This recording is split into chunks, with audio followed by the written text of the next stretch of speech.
This is Brother Teacher. Whatever happened to the original marriage vows? For better or for worse, through sickness and through health, and till death do us part. What happened to those vows? You almost don't see them in existence anymore. People have started inserting their own vows, which there's nothing wrong with that. People have changed the original vows. I believe that it is because there are many people today that really don't believe in sacrificing for their companion, or they want to limit sacrifice. What do I mean by limit the sacrifice? Limit means that conditions. Love.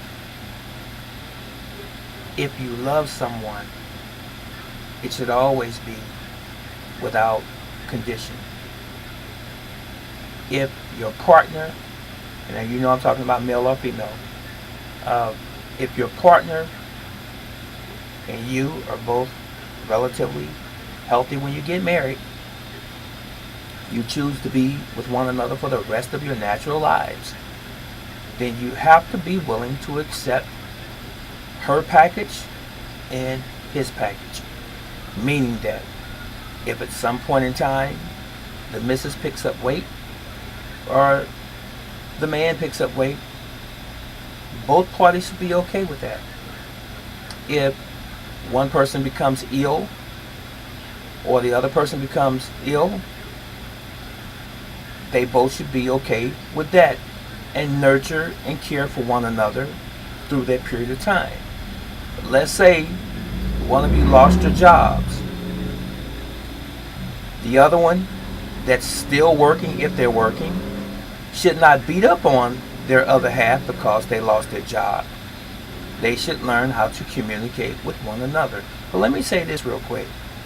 I believe that it's important early on in a relationship, before you actually establish that communion where you actually are married and living together. I believe that you should not be shacking up necessarily. I'm not saying that it can't work, but I'm saying in most instances it may not work. I believe that you should court each other for a while until you get to know the other person. And I've heard this said before. Just because you are dating or courting one another, that's one situation or scenario, and it's totally different when you actually begin to live together. It opens up a different dynamic.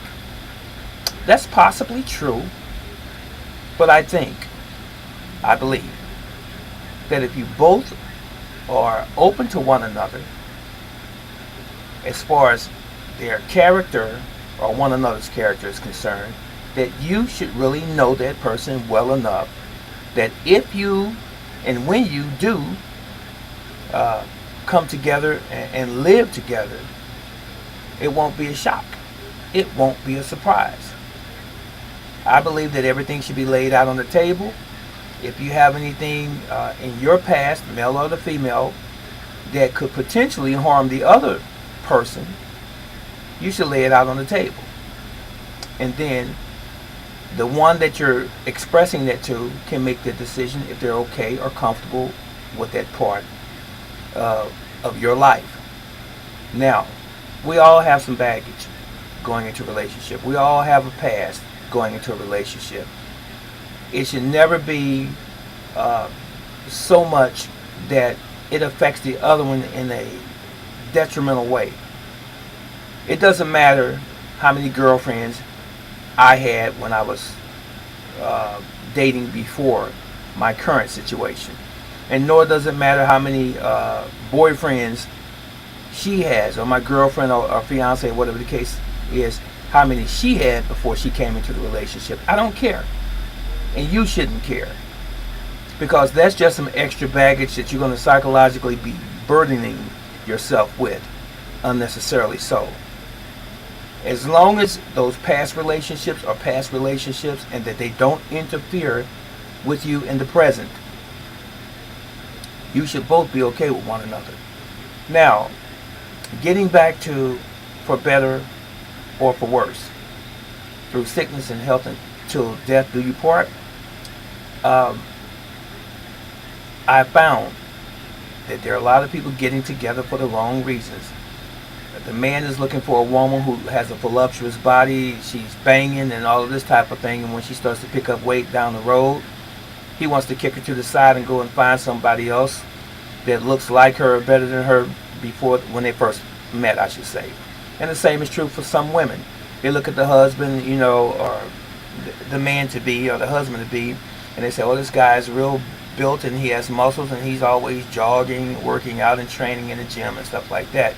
And then when they get into the married life, after a couple of years, he slacks off a little bit. He's drinking beers, watching sports, and then he gets a little belly and so forth, and he gets a little lazy and, he's a little flabby and so forth, and then she's a little bit more disinterested in him. That should never be either, if you truly love each other for the right reasons. Now, if one or the other were to take ill, would you be their caregiver? Would you be the one that helps them into the bed, the shower, the bathroom, into the car, if they were having problems being ambulatory or walking, if you will? Would you do that on either side? Or would you kind of like, oh, here we go again? You may not always articulate that way, but you are feeling that. Something's wrong with your relationship.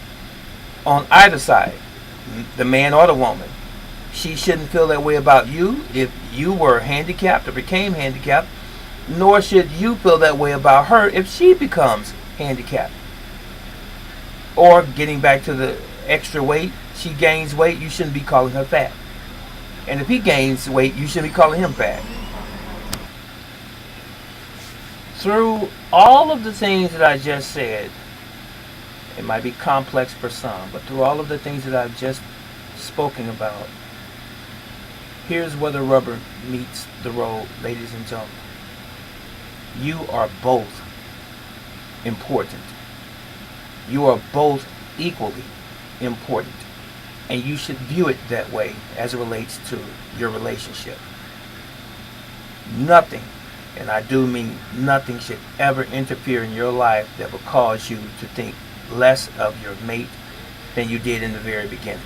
You should love them the same from the beginning, throughout, and until the end. That's it and that's all. So, either you love them or you don't. Either you love one another with an unconditional love or you don't. What's your decision? What is it? Don't waste the time of your potential partner and you're not certain about how you actually feel.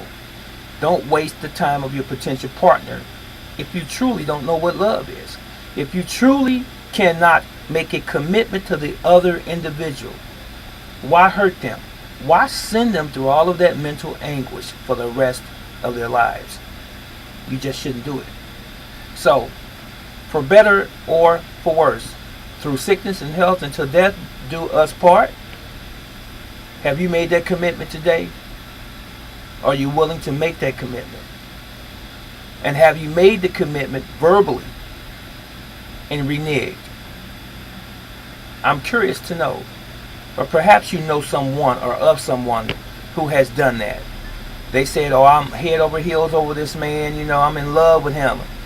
And the same on the side of the man, well, this woman, I think she's the one. I met her mom, and I'm going to be with her for the rest of my life. We're going to have children, a picket fence, a dog, and all of this other stuff. And then it doesn't pan out that way. 2, 3, 4 years down the road, you're getting a divorce. Let me know.